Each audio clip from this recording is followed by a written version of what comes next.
Muy bien, profe, gracias. Bueno, voy a compartir aquí la pantalla para que, bueno, me alegro mucho a compartir pantalla aquí para que terminar entonces el tema. Como te estaba diciendo, aquí ya tenemos nota del examen y hay una nota del tema de cuestionario de ratificación y examen 2 que algunos ya lo presentaron. Entonces, de pronto estamos un poquito atrasados en ese tema. Igual, voy a repasar un poquito aquí el tema de la unidad 2. Listo.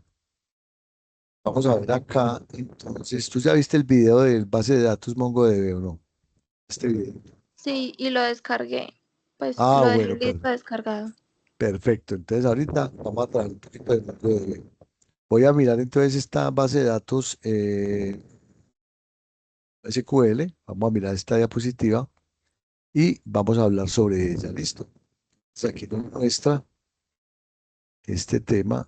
Vamos a eliminar eso acá un poquito. Vamos a presentar la pantalla. Entonces, tú me dirás si la estás viendo ahí. Sí, profe. Bueno, entonces dice que eh, definición de origen de base de datos no SQL. No SQL significa Not Only SQL y surge para superar las limitaciones de las bases de datos relacionales.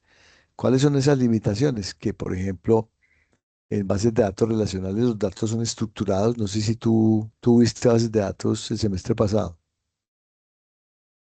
Sí, Eso, entonces las bases de datos están, digamos, restringidas a una normalización, no se pueden repetir datos, hay unas leyes que impiden, digamos, o restringen mucho la información. En cambio, esas son limitaciones que aquí en base de datos no SQL, pues quedan totalmente, digamos, a un lado. También permite trabajar con datos no estructurados y proporciona mayor flexibilidad para aplicaciones modernas. Entonces, con la cantidad de datos que hay hoy en día, que pues, resultan de la Internet de las cosas, de los dispositivos RFID que leen datos, de las cámaras IP, de los tweets, los mensajes pues, de Twitter o X, los mensajes de Facebook, los correos electrónicos, etcétera, generan mucha cantidad de información y son información muy variada y muy rápida. Entonces, este tipo de bases de datos no estructuradas permiten, digamos, manipular este tipo de información. Tipos de bases de datos no SQL, entonces tenemos es aquellas que tienen clave de valor, almacenan datos como pares clave de valor, ejemplo Redis. Hay otras que son documentales, que gestionan datos en formato de documentos, como por ejemplo MongoDB, que es la que vamos a ver. Entonces, MongoDB es una base de datos tipo documental. Hay otras que son en columnas para organizar datos en columnas en lugar de filas. Ejemplo de esta, entonces está Apache Cassandra. Cassandra, como tú sabes, es la base de datos que utiliza Facebook. Hay otras bases de datos tipo grafos que representan datos mediante nodos y relaciones. Ejemplo, Neo4j. Aquí estamos viendo tipos de datos no SQL. Entonces tenemos, por ejemplo, aquí empezamos con MongoDB.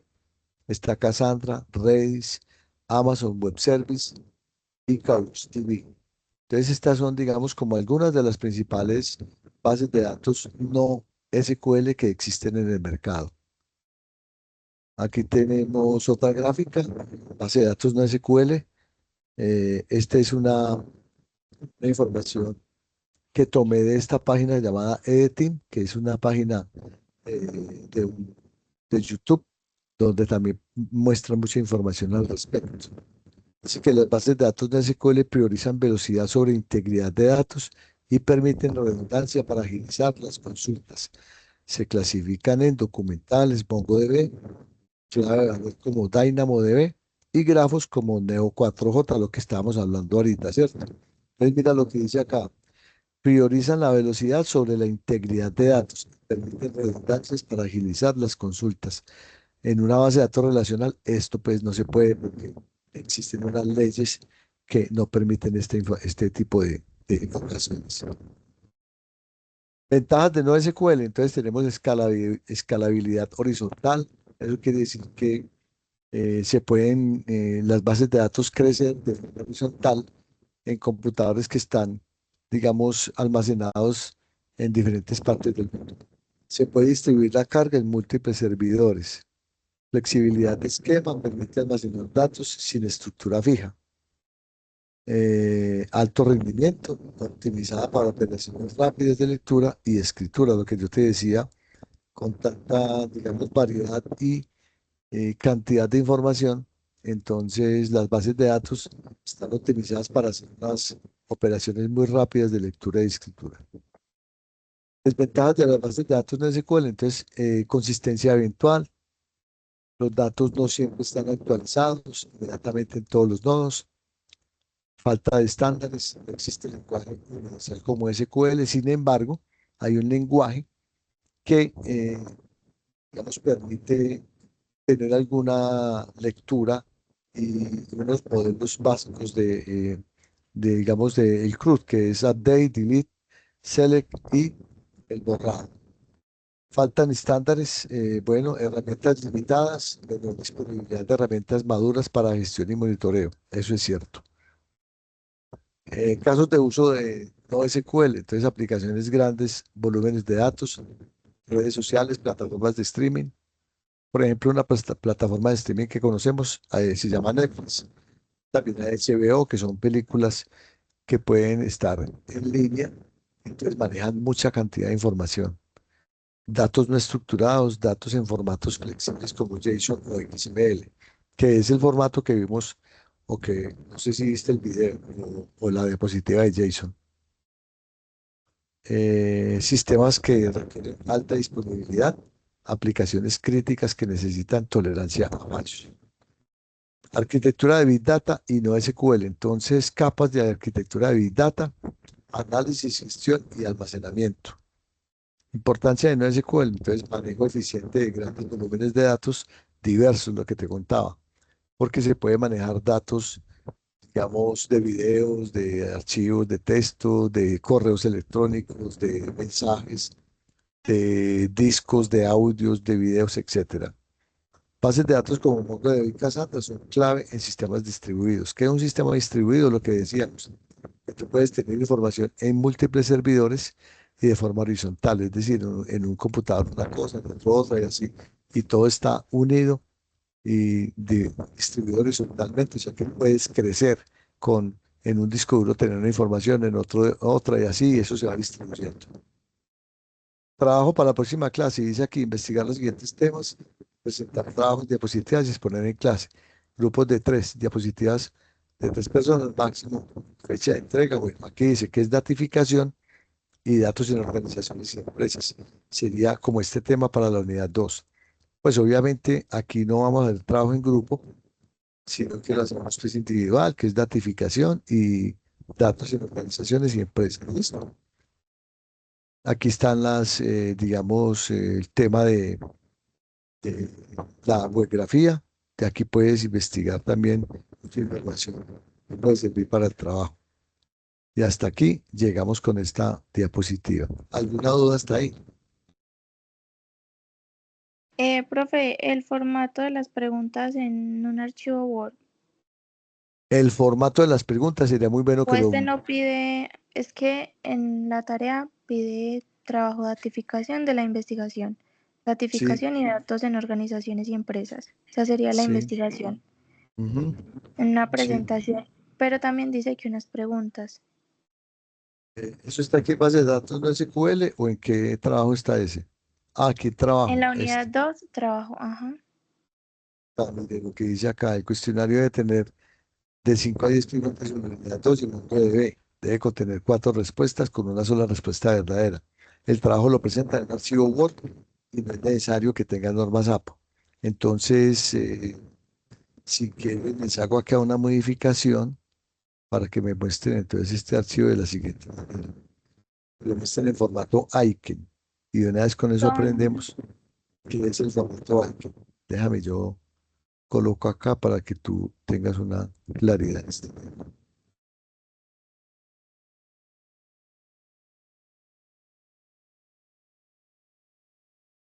Dice aquí, trabajo lo presenta en un archivo de texto,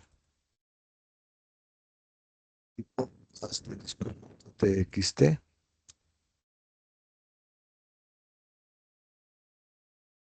con, aquí coloqué uno, y con, bueno, no es necesario que tenga formato APA, y que tenga formato Icon. ¿Listo? Entonces ya te voy a explicar qué es el formato Icon. Pues te lo extendí hasta el 30 de agosto, ¿listo? Para que tengas plazo pues desde hasta el 30 de agosto para hacerlo. Mira, te Listo, muestro qué es las preguntas, una pregunta, las preguntas son sobre el tema, sobre datificación. sí, las preguntas dice acá que son sobre lo siguiente. Dice, el cuestionario debe tener mínimo 5 a 10 preguntas sobre la unidad 2, MongoDB y MongoDB, o sea, Vale. lo que vimos aquí en MongoDB, de instalación y todo Ujú. eso, ¿listo? Bueno, Bueno, SQL, listo. te voy a mostrar aquí qué es el preguntas en formato ICANN. A ver, vean, aquí tengo un archivo con esto, mira, preguntas tipo ICANN, a ver, aquí, por ejemplo, esta bodegas. Por ejemplo, un archivo formato tipo ICANN es este. Este es un archivo que tiene una cantidad de preguntas y aquí nos dice, por decir algo, el lenguaje de codificación de este archivo, la codificación es codificación UTF-8. ¿Eso qué permite? Que el archivo pueda tener, digamos, diferentes tipos de idiomas y tildes y acentos. Por ejemplo, aquí tenemos las tildes, las señas, etcétera. En otros países tienen otro tipo de acentos y este formato de codificación UTF-8 permite que tenga hasta 32.000, digamos, lenguajes o tipos de acentos de diferentes idiomas y diferentes países. ¿Listo? Eso es un estándar. Y el formato tipo ICANN es el siguiente. Entonces tú tienes aquí la pregunta, das un enter y aquí respuesta, entonces la respuesta A, que puede ser catalogada con A y un paréntesis y luego un espacio y aparece la respuesta A, luego la respuesta B en otro renglón, la respuesta C en otro renglón, la respuesta D en otro renglón. Y luego la respuesta correcta viene antecedida de la palabra answer, dos puntos, espacio y la letra con el número de la respuesta correcta. Entonces, por ejemplo, aquí dice, ¿cuál de estas herramientas se usa para la visualización de datos en Big Data? Entonces aquí dice A, Tableau, B, Notepad, C, Paint, D, Windows Media Player. Aquí la respuesta es correcta, A. Entonces mira que aquí, por ejemplo, le estamos colocando un prefijo al tipo de pregunta y estamos diciendo que esta es de bodegas de datos de la unidad 2 y aquí está el número de preguntas, ¿listo?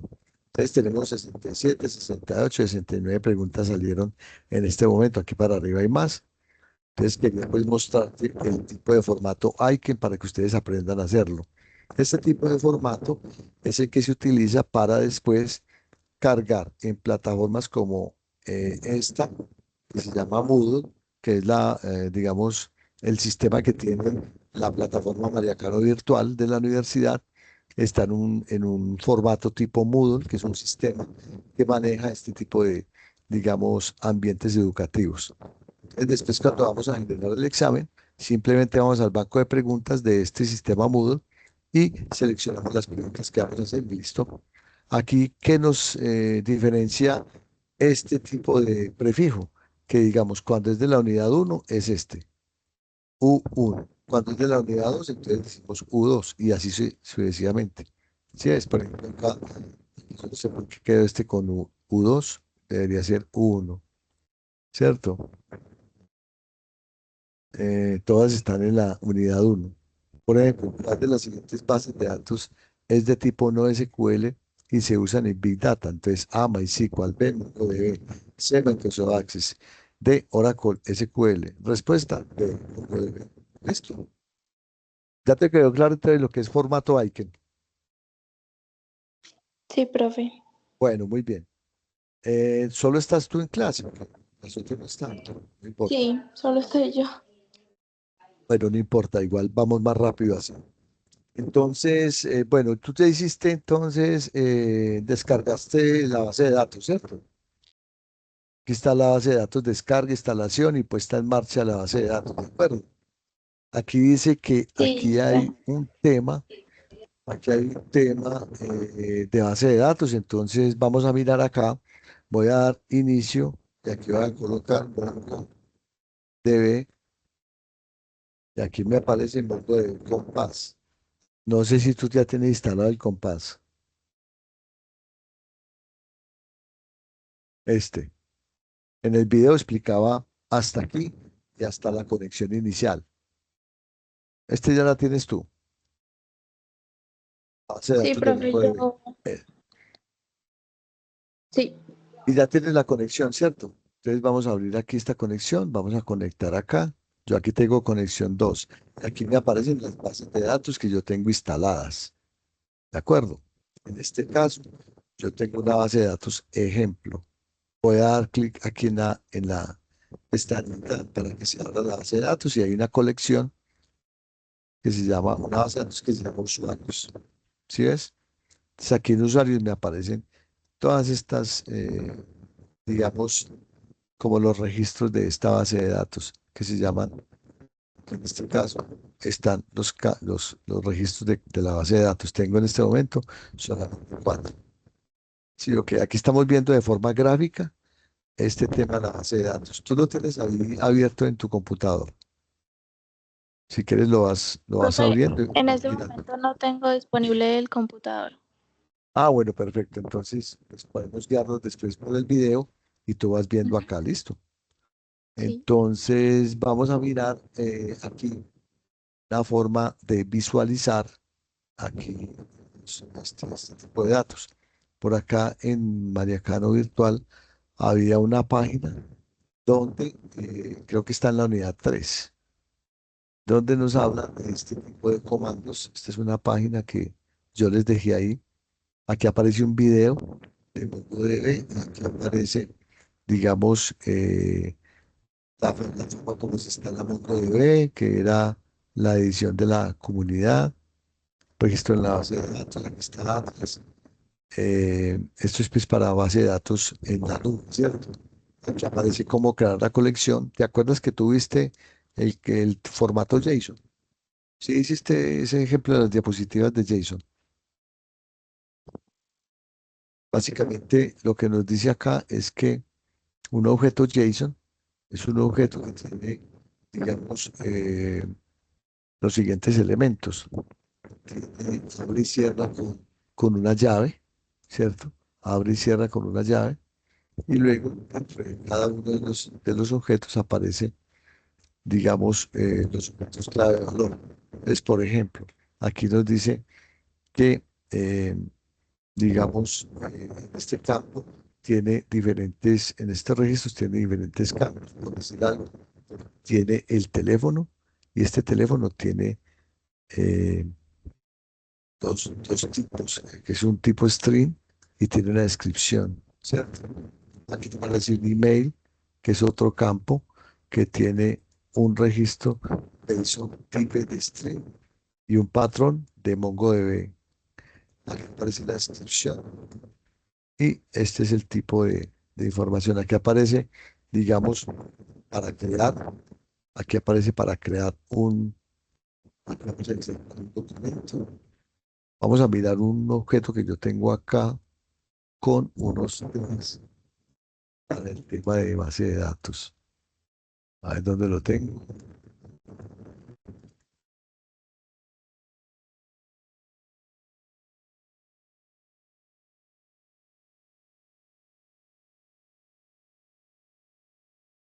Perdón, vamos a abrirlo acá.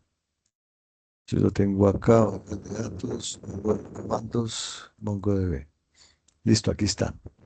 Entonces, mira, aquí tenemos el string de conexión, que es string de conexión para mirar, digamos, la base de datos que yo tengo en Atlas. Aquí aparecen los comandos de MongoDB por consola. Vamos aquí a Mongo y vamos a entrar a la consola. Por ejemplo. Vamos a abrir acá el tema de la consola. La consola es, creo que está aquí. Vamos a ver si vemos consola.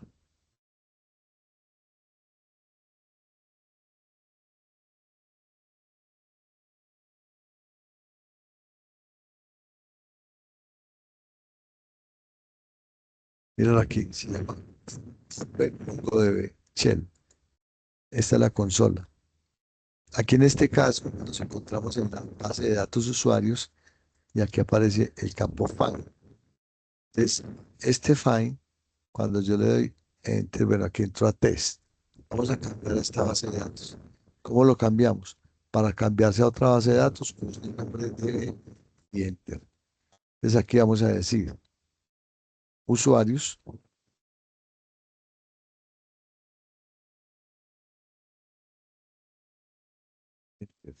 no me da, perdón, use usuarios y enter. Aquí ya estamos en usuarios. Miren que aquí ya aparece usuarios. Correcto. Vamos a buscar un campo acá. Pues ahora sí. Vamos a mostrar todas las bases de datos del servidor. Aquí vamos a ver si me funciona desde aquí porque estamos en usuarios.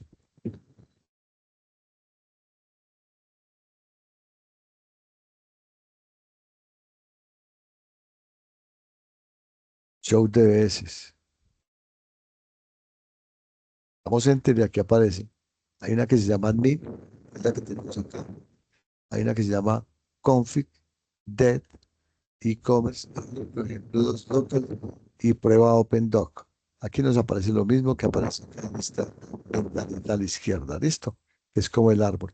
En este momento, ¿en cuál base de datos estamos? Estamos en usuarios. ¿Listo? Vamos a buscar acá lo siguiente, db.usuarios. Aquí le vamos a colocar fin, file y abre y cierra paréntesis. Damos enter. Que nos va a mostrar todos los registros que hay en este momento en la base de datos. No lo trajo. Miremos aquí a ver. Buscar.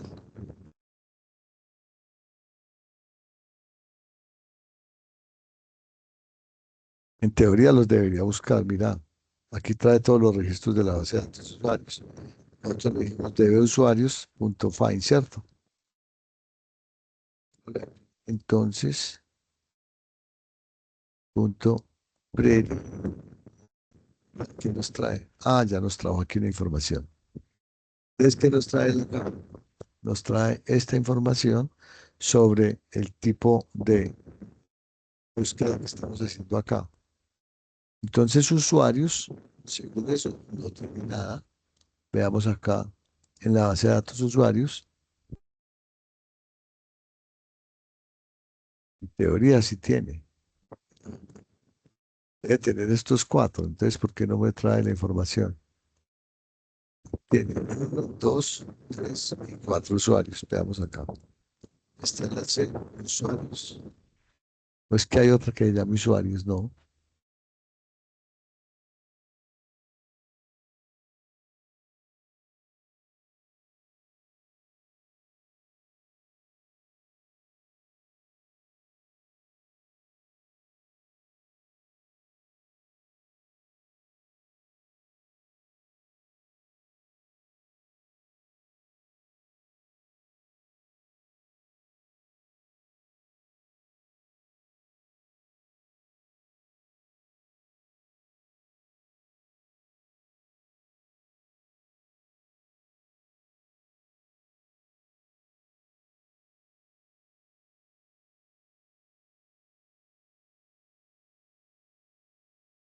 Mira, me está diciendo que no tiene nada. Esto está muy raro, ¿cierto? Veamos aquí. Use ejemplo.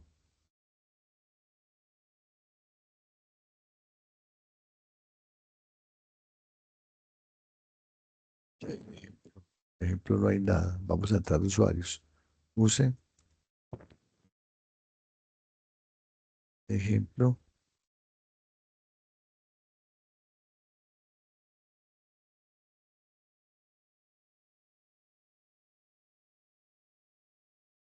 Usuarios, usuarios. Estamos en usuarios. Entonces pasemos a ejemplo 2. Ejemplo 2. ¿Qué hay en ejemplo 2? Ejemplo 2 tenemos usuarios también. Vamos a decirle aquí usuarios. Eh, punto.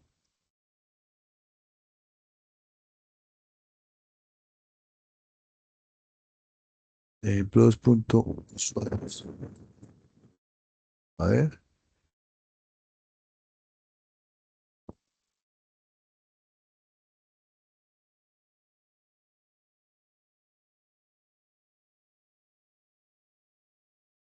listo. Digámosle ejemplo 2. Ejemplo 2. Listo. Punto.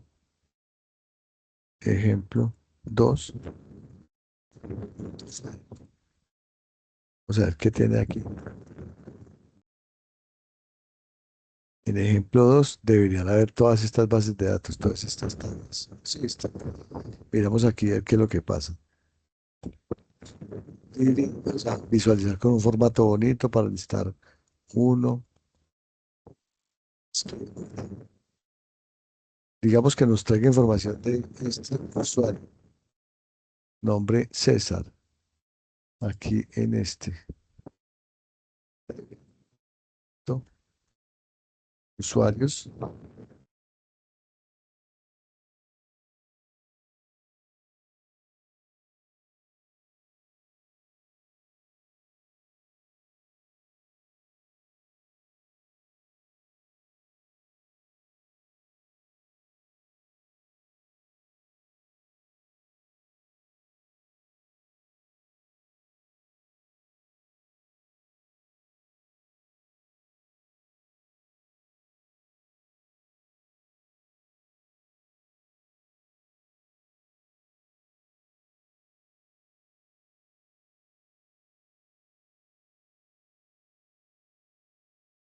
Hay que traerlo con esta información.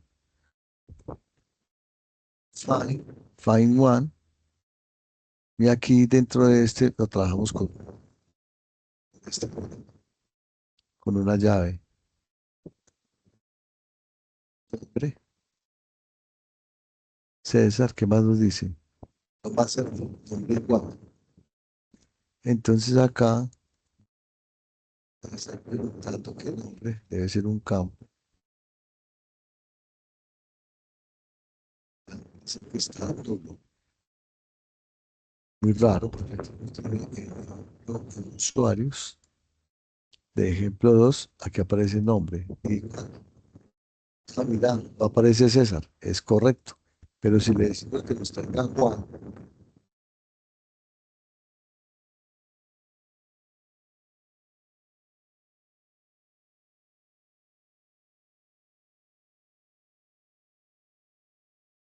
debería aparecer en teoría, ¿sí o no? Mira. Ah, pero este Juan tampoco está. ¿Cómo se llama el usuario?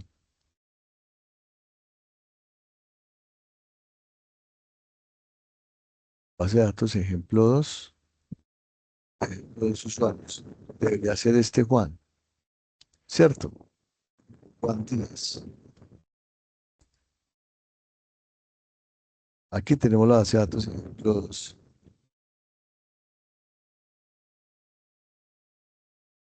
Este Juan.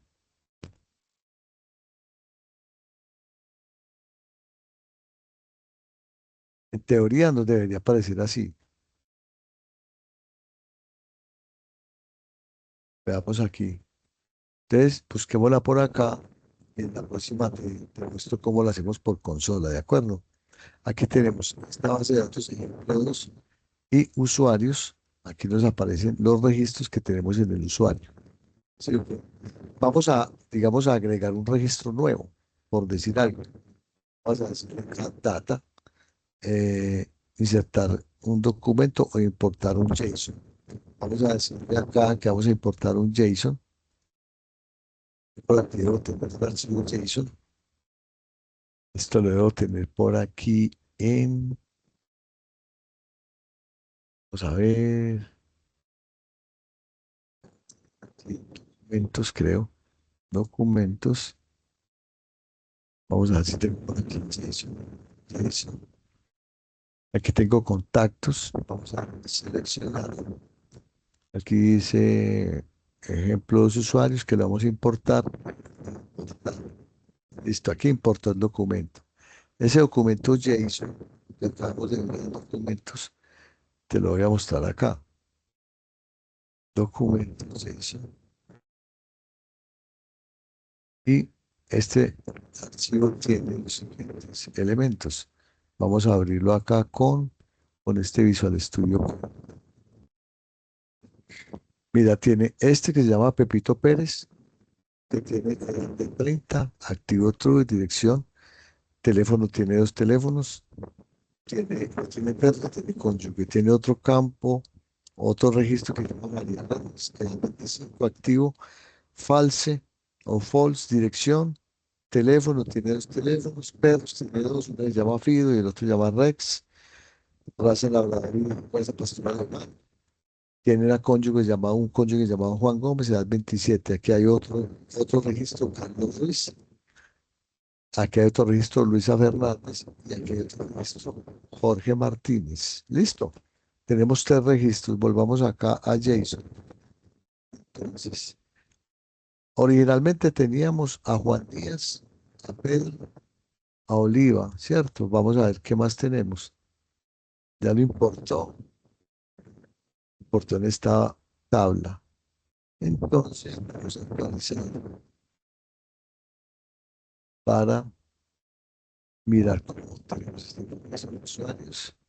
Ejemplo 2, vamos a refrescar aquí. Usuarios, a ver por dónde refrescamos.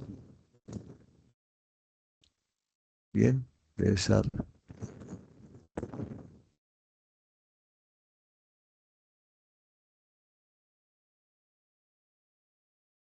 Aquí están los contactos. Entonces tenemos a Roberto Pérez, ¿cierto? Como ya hemos hablado, María Gómez, Carlos Ruiz, Luisa Fernández, Jorge Martínez, 4. Y aquí están los 5 elementos. Listo. Entonces mira que aquí ya él me insertó aquí otro objeto con 4 registros. Había uno, 2, 3 y mira que los campos son muy diferentes con los tipos de datos que tenían. Originalmente tenían tipo de dato, nombre, apellido, apellido 2, edad y fecha de registro. Acá, este campo donde estamos insertando es un array de 5 objetos. Entonces nos dicen que tiene nombre, edad, activo, dirección, teléfono, teléfono personal, teléfono del trabajo, perros, cónyuge. ¿Sí o qué? Aquí aparece otro objeto.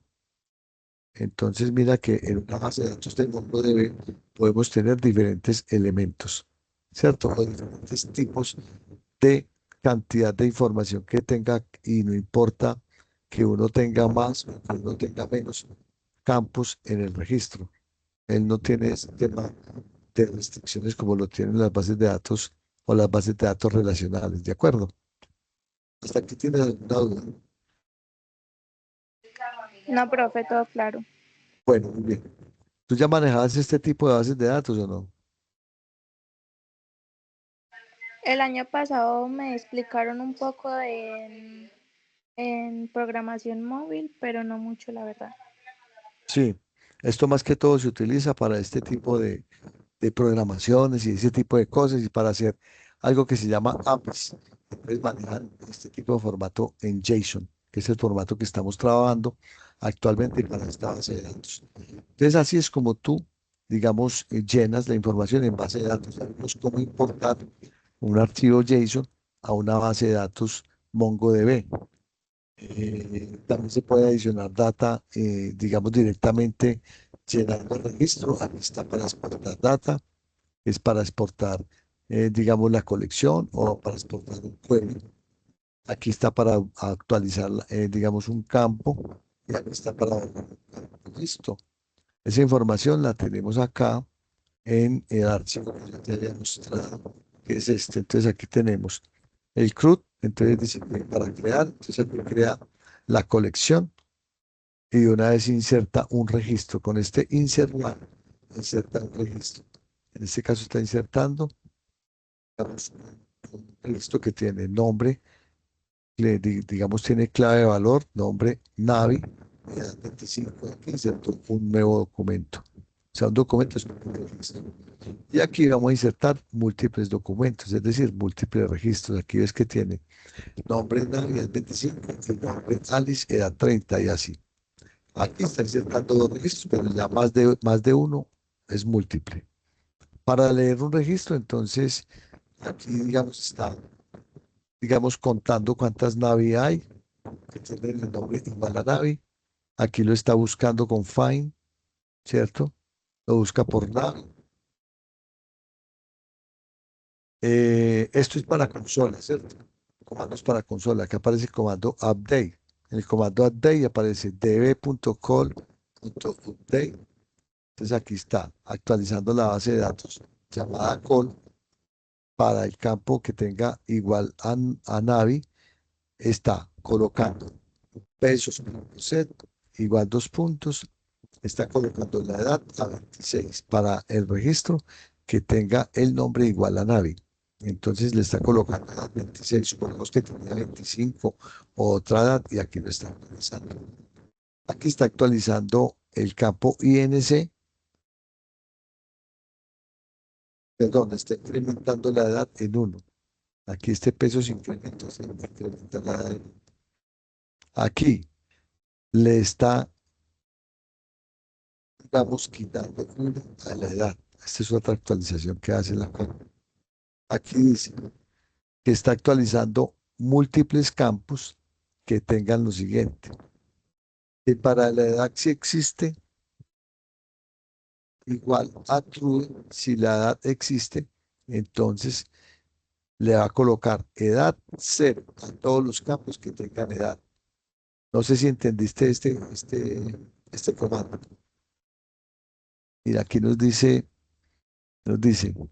db.call, entonces la base de datos llamada call, actualice, update name, o sea, actualizar todos los registros que tengan, si tienen edad con campo existente, o sea, el campo es verdadero, entonces le va a colocar a la edad, le va a quitar lo que tenga y le va a colocar edad cero.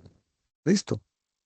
Aquí es para borrar el registro, entonces aparece para borrar múltiples registros que tengan el nombre Navi. Y aquí para borrar un solo registro que tenga el nombre Navi. Aquí es para agregar, digamos, campos a través de una especie como de- en base de datos relacionales se llamaría esto un arreglo para agregar, digamos, una lista de, aquí nos aparece, que va a agregar varios campos, ¿cierto? Está actualizando. Va a agregar información en la base de datos. Aquí aparece más información, aparece como los índices y aparece operaciones que tienen operaciones más complejas, ¿cierto? Pues todo esto no lo vamos a ver, va a ser muy por encima, pero sí vamos a tratar de trabajar con esta base de datos lo más básico. Listo. Bueno, sigamos acá. El trabajo de datificación, entonces ya como te dije, va a quedar entonces máximo hasta el 30, el examen final. Vamos a mirar esta diapositiva, que es la arquitectura de la Big Data, para que la tengas clara. Aquí nos muestra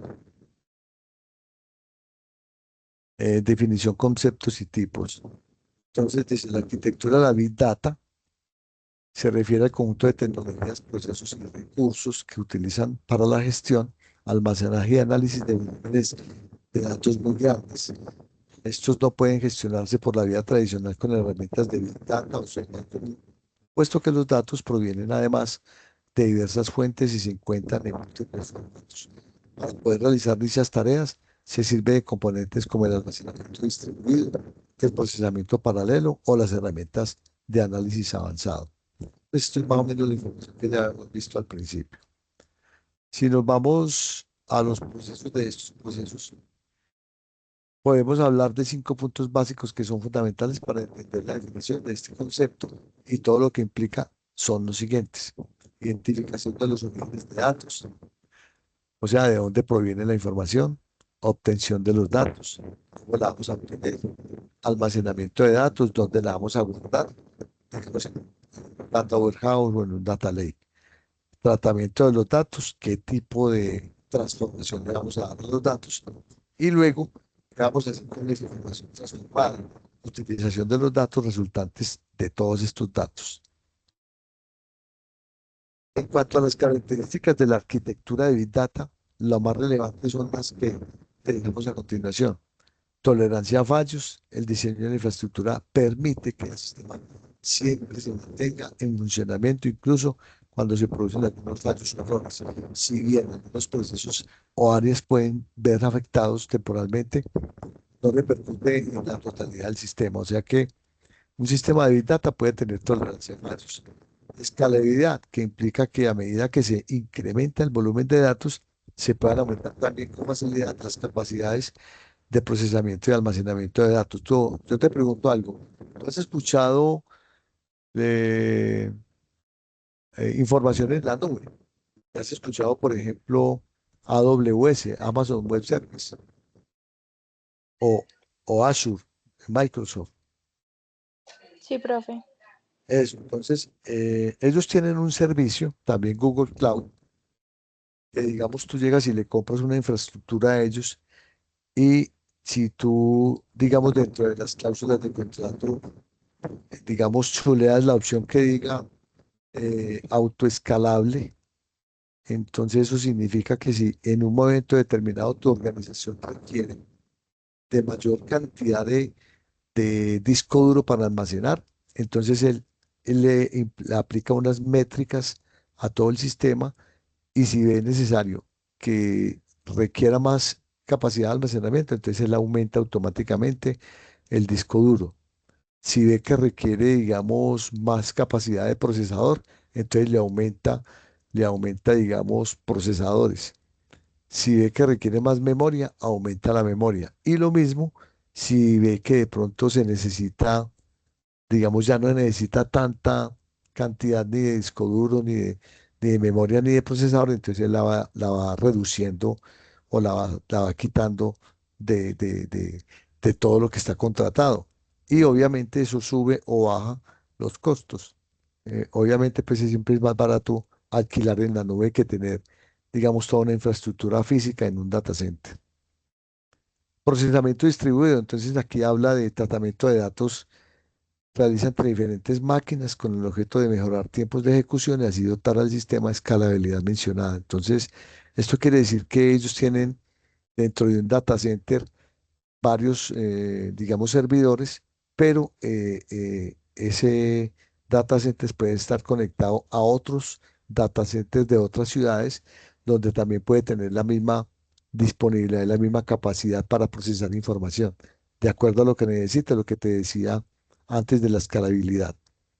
De datos distribuidos, entonces aquí, además del procesamiento, también se aplica a los datos, es decir, que tú puedes tener tu base de datos y tus datos, digamos, distribuidos en varias ciudades. Habla aquí de localidad del dato, los datos que se van a trabajar y los procesos que los analizan deben de estar cerca. De esta manera evitan posibles transmisiones de red que hagan que surjan latencias que repercutirán en los tiempos de ejecución. ¿Tú sabes qué es una latencia? ¿Has escuchado No, ese profe. término? Una latencia es cuando de pronto, no sé si alguna vez te ha pasado que tú estás tratando de conectarte a un sistema o a una página web y es lenta. muy demorada, lo que antes de pronto no era así. Entonces tú dices, uy, cómo está de lento este sistema, o cómo está de lenta la página, o esa página está caída, ¿sí te ha pasado? Entonces, eso significa que, digamos, en algún momento determinado, hay una latencia, es decir, que los datos están tardando más del tiempo necesario o del acostumbrado para poder procesar la información solicitada. Eso se debe a múltiples factores, por ejemplo, problemas de red, problemas de internet, problemas de la infraestructura, problemas locales en tu equipo, problemas en tu proveedor de servicios de internet, problemas en el servidor, problemas en la aplicación. O sea, hay múltiples factores que pueden influenciar ese tipo de latencias, pero generalmente eh, hay problemas de, digamos, del servidor donde está la información. No sé si de pronto te ha pasado, aquí en Colombia tenemos un banco pues que es muy famoso, pero que cada 15 días se cae. No sé si has escuchado eso. No, está caído Banco, no sé qué. Entonces esos son problemas que ocurren más que todo por latencias y por temas pues de ya de otros temas asociados pues a la misma arquitectura y a producción de software o bases de datos o hay múltiples factores que pueden producir esos fallos. Sigamos acá, el arquitecto de datos es la persona que se encarga de diseñar la estructura global de la solución y selecciona las tecnologías y herramientas adecuadas para satisfacer los requisitos específicos del proyecto. Otros perfiles son el ingeniero de datos, que se encarga de la construcción y mantenimiento de los pipelines de datos para asegurar la ingesta, transformación y carga de la información en el sistema. El científico de datos, que se basa en las técnicas estadísticas y algoritmos del Machine Learning para analizar, extraer conocimientos de los datos, o los ingenieros de almacenamiento o procesamiento de datos, que se enfocan en la implementación y gestión eficiente de los sistemas para almacenamiento distribuido, en la optimización de procesos de procesamiento paralelo y distribuido respectivamente. Entonces aquí estamos hablando del arquitecto de datos y del científico de datos y del ingeniero de datos. Listo, son digamos, diferencias grandes que hay a nivel de la ciencia de datos. Funcionamiento de una arquitectura Big Data. Entonces, la arquitectura Big Data se estructura en capas que se entrelazan para gestionar, procesar y sacar al máximo provecho de los volúmenes de información con los que se trabaja. Cada capa tiene sus propias funciones especializadas y abarcan desde la recolección inicial hasta el análisis y almacenamiento. Pero lo más importante de todo el proceso es que todas las capas trabajan de forma conjunta para garantizar la utilidad y la integración de los datos. Bueno, la primera capa es el análisis de datos. Entonces, en esta fase inicial, los datos se obtienen de diversas fuentes y se someten a diferentes procesos de limpieza para centrarse en los que son relevantes y de preparación. Por ejemplo, cuando a ti te llegan los datos, si tú eres, pues, digamos, el ingeniero de datos, tienes que llegar y limpiar los datos, por ejemplo, que no tengan espacios adelante de un campo, detrás de un campo, o que tengan datos que no correspondan, datos basura, entonces tienes que limpiarlos, ¿cierto? Aquí se incluye análisis, transformación y procesamiento de datos para descubrir patrones, tendencias y relaciones. Se emplean técnicas de análisis exploratorio, minería de datos y estadísticas. Entonces, algo muy importante para el científico de datos es saber de estadística. Segunda capa, Data Governance y Data Integration. Esta capa se enfoca en dos aspectos críticos: la gobernanza de datos o Data Governance y la integración de información o Data Integration. La gobernanza de datos establece políticas, estándares y procedimientos para garantizar la calidad, la seguridad y el cumplimiento normativo de los datos. Entonces, en todos los países existe una ley de datos, y pues aquí en Colombia tenemos también la ley de datos, que es la que rige este tema. En cambio, la integración de datos se encarga de unificar y consolidar la información proveniente de distintas fuentes para asegurar su coherencia y accesibilidad. Tercera capa, almacenamiento y procesamiento de datos. En esta capa, los datos son almacenados en sistemas distribuidos diseñados para manejar grandes volúmenes. Se emplean tecnologías como bases de datos no SQL para guardar la información, sistemas de archivos distribuidos y plataformas de almacenamiento en la nube. Lo que yo te decía ahorita de AWS, de Microsoft Azure, de Google Cloud y otras que existen en el mercado. Bueno, eh, paralelamente, el procesamiento de datos se lleva a cabo mediante frameworks y herramientas especializadas que permiten realizar operaciones complejas en paralelo para garantizar siempre la eficiencia y la escalabilidad. Principales tipologías de la arquitectura de Big Data. Entonces, aquí antes de abordar un proyecto de Big Data, es importante elegir muy bien cómo lo vamos a hacer y a través de qué método. En la actualidad existen diferentes tipologías de arquitectura diseñadas para abordar distintas necesidades y casos de uso. Entonces, son Big Data on-premise. Estas son, pues, eh, se refiere a fijar el Big Data en las instalaciones propias, es decir, usted tiene un data center propio y eso pues requiere mucho dinero y mucho soporte técnico. Digamos, en cada ciudad como Medellín, Bogotá, Cali, ciudades principales de un país, existen unos edificios o unos espacios adecuados como data center para llevar la información y llevar equipos como servidores que son bastante costosos, pero con el tiempo, con el paso de los años, por ahí de 5 años más o menos en promedio, un equipo de estos ya se vuelve obsoleto. Yo te pregunto, cuando tú compras un celular, ¿en cuánto tiempo se ve como desactualizado? No sé, un año. Un año, por ejemplo, ¿cierto? Entonces, a nivel de servidores, si tú tienes una empresa y que tú digas que a los 5 años, por ejemplo, ya está comenzando a, digamos, como a tener, digamos, como obsolescencias y bien costoso que es comprar almacenamiento o memoria o ampliar, digamos, el procesador. Eso es bastante costoso, entonces a una empresa le queda un poquito complejo el tema y económicamente muy difícil sostener un sistema de un data center on-premise. Es decir, toda la información en la misma parte. Entonces eso siempre es riesgoso porque no solamente es tener el data center aquí local en Medellín, sino que tiene que tener un data center alterno para que en caso de un desastre, entonces se pueda recuperar fácilmente ese desastre utilizando los copias de seguridad que tiene en otra ciudad, en otro data center. Entonces, imagínate, no solamente tiene que tener un data center local, con todos los costos que implica eso, sino un data center alterno en otra ciudad. Entonces, ahí viene la alternativa de Big Data en la nube. Entonces, Big Data en la nube, pues es digamos, más rentable desde el punto de vista que solamente pagas por lo que usas. Entonces, dice aquí, el Big Data en la nube se refiere a la implementación de soluciones y procesos en entornos basados en la nube. En lugar de depender de infraestructuras locales para trabajar con Big Data, se aprovechan servicios y recursos ofrecidos por proveedores de servicios en la nube.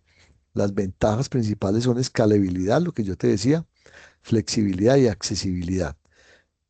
Además, se reduce la carga operativa y los costos asociados con la gestión de infraestructura física, es decir, el mantenimiento, el soporte. Entonces, ya en ese tipo de situaciones, ya, digamos, las empresas no tienen que contratar tantos técnicos o tantos ingenieros para hacerle soporte a esta infraestructura local, sino que eso ya lo hacen en la nube, por ejemplo, en Amazon, en AWS o en Microsoft Azure o en Google Cloud. Ellos ya tienen sus arquitectos para hacer eso.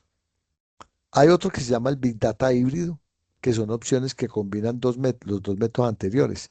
Así el Big Data híbrido funciona en gestión de datos a gran escala, tanto en entornos locales como en la nube. Se utiliza en combinación de recursos locales, on-premise, y servicios en la nube para satisfacer necesidades de almacenamiento, procesamiento y análisis de datos. Esta estrategia permite aprovechar las ventajas de ambos entornos y abordar pues de una manera eficiente los inconvenientes de cada opción. La arquitectura de Big Data es hoy en día, es hoy en día esencial para tomar decisiones y la innovación en diferentes sectores. Por ejemplo, cuando tú analizas todos tus datos con un tema de Big Data, puedes, digamos, descubrir, digamos, tendencias que tenía, digamos, una venta de un producto o que se vendió en determinada fecha con mayor, digamos, afluencia de público o que debido al éxito que tuvo en el determinado mes, entonces para el siguiente mes van a sacar una versión que tiene características similares y entonces se puede tomar decisiones basado en esta información. De cara al futuro, su relevancia seguirá creciendo, en particular por la integración de tecnologías emergentes y la adopción de modelos híbridos. Si no quieres quedarte atrás, comienza hoy con tu forma educativa. Entonces aquí aparece la bibliografía de donde sacamos esto y ahí aparece pues lo que hablábamos de el tema pues de la arquitectura de Big Data, ¿cierto? ¿De qué se trata este tema? Aparece ya el trabajo. Aquí aparece el video para descargar e implementar MongoDB. Digamos, en la próxima clase vamos a ver un poquito más profundamente sobre cómo manipular esta información en MongoDB. Y el examen de la unidad 2 entonces queda lo dejamos aquí para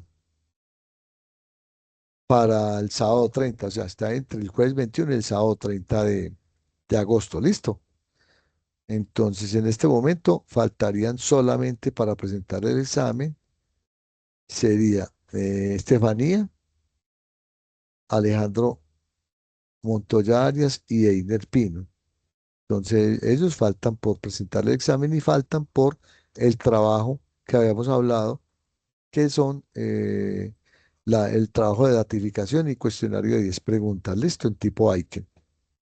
No sé si tengas alguna pregunta hasta aquí. Profe, entonces la nota que tenía en 0,0 ya se quita. No, no, no. Ella queda ahí en 0,0 hasta que presentes el trabajo. ¿Me hago entender? Mm, O ah, sea, si, bueno. sino que él automáticamente, cuando se pasa la fecha de presentación, él coloca un cero. Pero no es que lo haya Ah, colocado listo. yo, sino que como ya amplié el plazo, entonces ya no hay problema. Listo. Vamos a Ah, mirar listo. un poquito aquí la unidad 3 para que quede aquí como la información. Aquí aparece, aquí hay digamos, como por decirte algo, ya vamos a ver el sistema Hadoop, que es, digamos, tema de la unidad 3. Esta unidad 3 entonces, como nosotros tenemos básicamente 2 meses para ver estas 4 unidades y el examen, entonces, digamos, ya que al 30 de agosto estaríamos trabajando con la unidad 2, ¿cierto? Examen de la unidad 2, la unidad 3 la comenzaríamos, digamos, el 1 de septiembre, por decir algo, y el martes comenzaríamos a trabajar un poquito el tema, pero digamos, hay que rápidamente como que sacar esto para el 5. Por ahí entre el 5 y el 8 de septiembre estaríamos trabajando con este tema de esto de la unidad 3. ¿Sí te parece? Es para programarlo aquí. Aquí aparece entre el Listo, profe. sábado 6 de septiembre y el miércoles 10 de septiembre. O sea que sí se puede dejar para el 6 y el 10. Si es, hacemos este examen. ¿De acuerdo? Pero vamos a ver entonces esto. Aquí aparece para que vayas leyendo entonces información sobre el ecosistema Hadoop. Vamos a ver una diapositiva. Hay unas preguntas frecuentes que son datos abiertos, que son datos abiertos también aquí. Hay un listado de comandos básicos de MongoDB Online, que era la página que yo te había mostrado acá. Y aquí está el examen de la unidad 3. Vamos a ver qué hay acá, si hay algún trabajo en al final de la diapositiva, que yo siempre les coloco aquí al final un trabajo. Vamos a ver. Está en la otra diapositiva. Aquí no hay trabajo, miremos el otro. El otro sería, ¿qué son los datos abiertos? Sí, hay como para hacer un resumen. Ejercicio, elaborar un resumen sobre los datos abiertos y elaborar un cuestionario de 20 preguntas alusivas al tema. Como referencia, puedes utilizar el siguiente enlace. Entonces, digamos, sería como una nota del ejercicio de la unidad 3 que sería compatible. Entonces vamos a colocarlo aquí de una vez. Entonces aquí podemos decir que el 3 va a tener un ejercicio, ¿cierto? Ejercicio resumen y preguntas alusivas, ¿cierto? Al tema. Luego aparecerá entonces el examen de la unidad 3. Examen, unidad 3 que lo vamos a dejar para entre el 6 y el 10 de septiembre, ¿cierto? ¿Cierto? Eso que así quedamos. Sí. 6 y 10 de septiembre, que sería este. Tenemos de una vez también el tema de la unidad 4 como para que tengan un alcance aquí de esto. Aparece unidad 4 aparece otros sistemas de bases de datos, miren aquí la diapositiva. Tenemos otros sistemas, no sé si hay preguntas. Trabajo. En un documento con normas APA, presentación o un video o cualquier otro medio que prefiera de los varios ejemplos de cada uno de los sistemas de bases de datos vistos con esta presentación, su lugar virtual. Este es un trabajo de la unidad 4. Esta unidad 4. Aquí vendría como el equivalente. Aquí vendría como trabajo unidad 4. Trabajo unidad 4, que es video, ¿cierto? Video o algo así. Video, trabajo normas APA, etcétera, ¿cierto? Bueno, sí, el trabajo, ¿qué más tenemos? Preguntas taller. Ah, bueno, aquí hay unas preguntas de pronto que están, digamos, alusivas a esto. Aquí aparecen las preguntas que están relacionadas con el tema. Y sobre estas preguntas se puede hacer el examen, ¿de acuerdo? Míralo acá.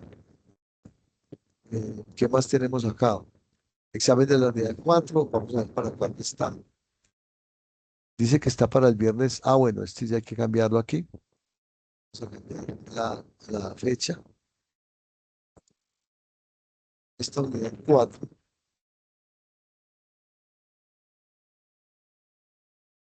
Cambiarle la fecha acá. Nosotros habíamos dicho que tenemos la unidad 3 la damos entre el 5 y el 10, ¿cierto? Esta unidad 4 tenemos que hacerla por ejemplo, el 13 y el 15, porque esto ya se va a terminar. Entonces sería entre el 13 de septiembre. ¿Cuándo fue que dijimos? Entre el 6 y el 10 de septiembre. Entre el 6, no, por eso, pero la unidad 4, yo digo la unidad 4 entre el 15 y el 18. Sí, ok, o dejémosle entre el 13 de septiembre para que estuviera un poquito más. Y la otra sería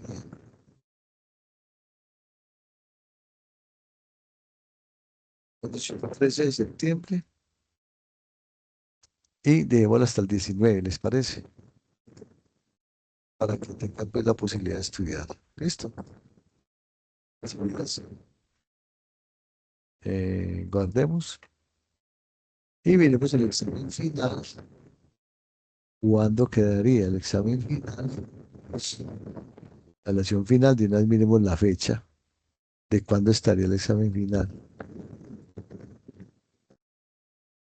Entonces dice aquí, examen final tendrá configuración de 20 preguntas, nota mínima 3, tiene una duración de 30 minutos. Vamos a ver, 30 minutos acá. Entonces dice que este examen final debemos tenerlo nosotros, lo podríamos dejar entonces para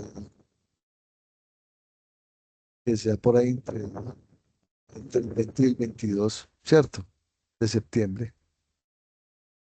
Sí, porque ya tenemos que subir notas. 20 de septiembre. Y aquí lo dejamos hasta el 20. Ah, bueno, está hasta el 20, no, 20. Pues no está el 23, para que mantener más plazo. ¿Está bien ahí? Digamos que el 23 lo dejamos hasta las 11:59 de la noche. Listo. Sí, está bien. Listo. Entonces ahí ya pueden ustedes ir adelantando tema, pueden ir trabajando. no hay problema, listo. ¿Qué vamos a ver en la cuarta unidad? En la cuarta unidad vamos a ver temas como otros sistemas de bases de datos. Aquí aparece un taller de otros sistemas de bases de datos. Vamos a ver qué taller es este, que nos dice, no tiene información, debe ser algo que está en la diapositiva. Y creo que ya lo vimos, ¿cierto? Sí. Ah, el taller es este, mira, el taller es esta investigacioncita, que es breve, ¿cierto? Ese ya lo vimos, que se quedó para eh,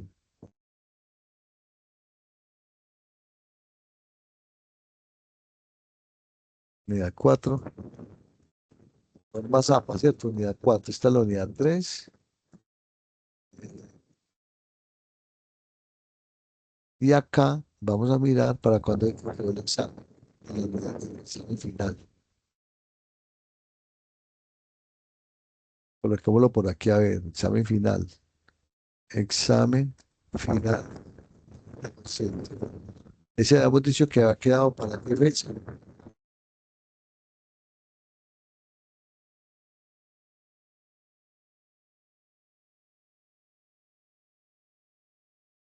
Sábado 20 el 23 de septiembre. Listo. Pues acá vamos a colocarle 23 de septiembre. Listo. Trabajo unidad 4 examen final. Examen. Hemos dicho que quedó para cuándo.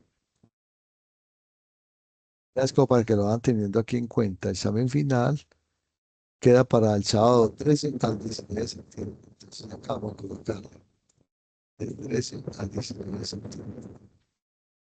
¿Sí o no? El Sabedoría 3, el examen está entre el 10 y el 6 y el 10 de septiembre. Y este que yo te había dicho lo dejamos hasta el 30 de, a ver, examen unidad 2. Unidad 2, entonces fue que dije que yo lo dejamos extendido hasta el 30 porque no tenía la información, ¿cierto? Listo, el 21 al 30, entonces quedaría este. Vamos a colocarlo aquí, 21 al 30 de agosto. Listo. Aquí ya tenemos el trabajo con las preguntas alusivas, trabajo con normas APA. ¿Esto es de qué? Trabajo unidad 4, examen unidad. Este es el examen de la unidad 4, ¿cierto? Y aquí está el examen final. Ya quedó listo con fecha. Listo. Entonces aquí ya nos da toda esta información para que la tengamos en cuenta. Está muy fácil. Cualquier duda, inquietud, ya sabes que me puedes escribir, me puedes preguntar y no hay problema. Lo único que sí te solicito es que me ayudes con este código. Tú lo puedes escanear ahí, este código. Ese código es para, digamos, diligenciar todo lo que son asesorías y asistencias que a veces me consultan por ahí, entonces nosotros tenemos que llenar el registro. Entonces, para que quede más fácil, el estudiante escanea el código y llena el formulario. Entonces, no sé si me puedes colaborar teniéndolo listo por ahí para cuando sea necesario, lo escaneas y llenas el formulario. Listo.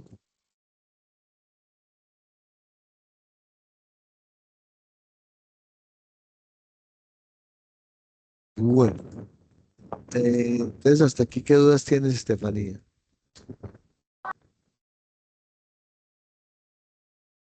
Hola.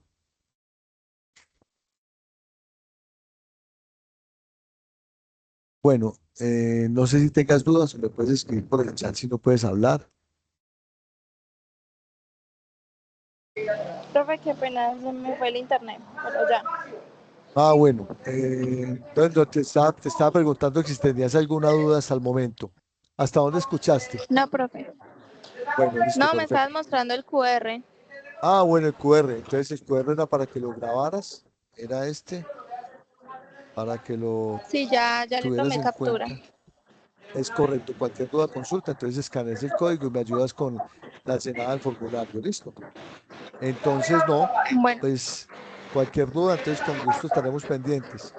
Muchísimas gracias y bueno, si no tienes más dudas, podemos profe, dar una por terminada la preguntita. sesión. Dime.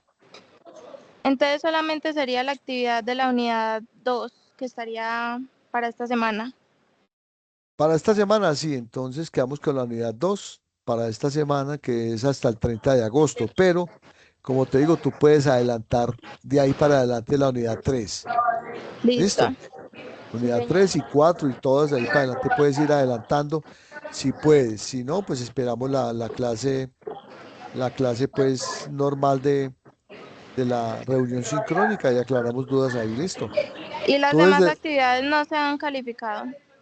no, porque no han subido todavía trabajos, solamente he calificado las de la primera actividad del examen uno y esta calificación del examen 2 y la, los trabajos de la unidad 2 que ya algunos presentaron. ¿Listo? Pero como ya lo amplié, entonces ahí ya queda listo. Ah, bueno, pero de la actividad uno, 2 y 3 yo sí subí archivos. Ah, bueno, correcto. Ahí de todas maneras yo creo que sí está ahí. Eh, Listo. tú ya tienes ahí tu calificación y el examen también creo que está. Entonces ahí no hay problema. ¿Listo? Pues de eso todavía no me sale calificación. ¿No sale? Veamos. De las actividades.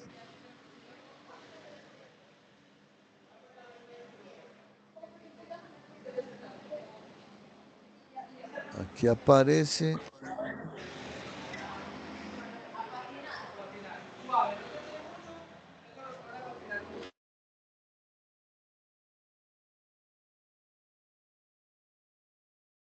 el examen de la unidad uno ya está, pero parece ser que la actividad 2 y 3, sí, no aparece calificado. Vamos a mirar si está en la unidad uno, ¿cierto? Actividades 2 y 3 de la unidad uno. Sí, y la primera tampoco.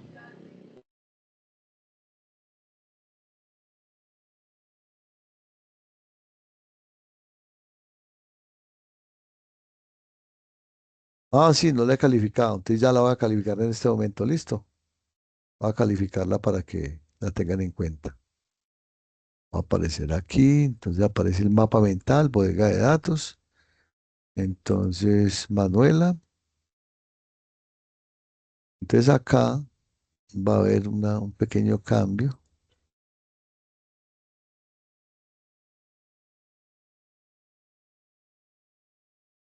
Actividad 2 y 3. 2 y 3. Unidad uno. Aquí aparece,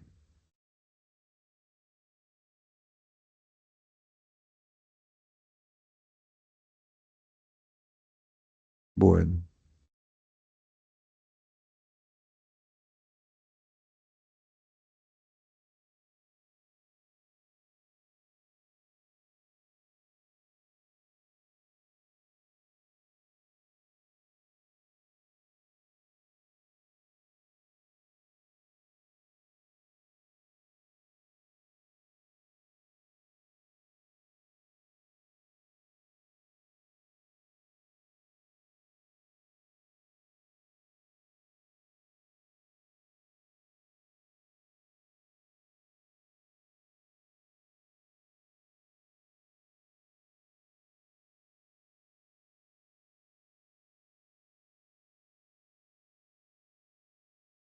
yo creo que ahí ya te debe aparecer. Trabajo de bodegas de datos de la unidad uno. Ya voy a mirar.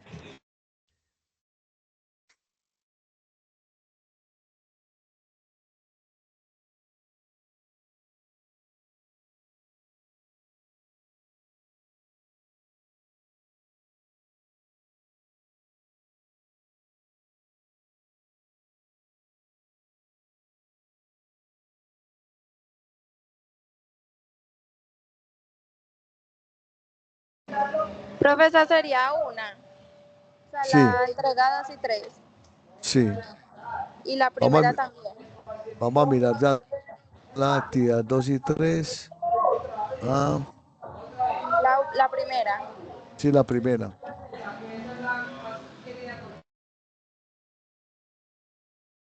Aquí Eider fue el único que no la presentó.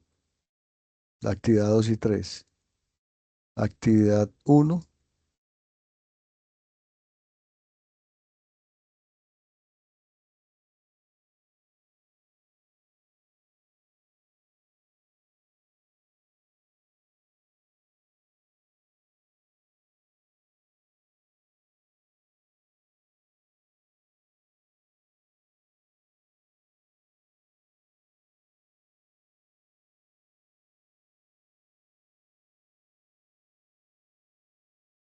Entonces ya te registra ahí o no.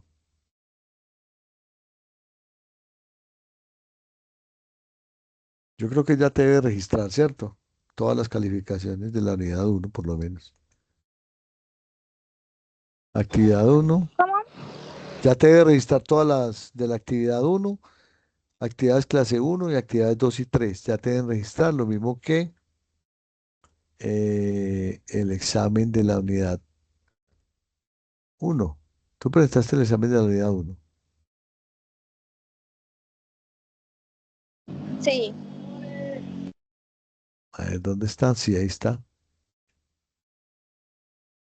Sí te aparece la nota del examen de la unidad uno, ¿no?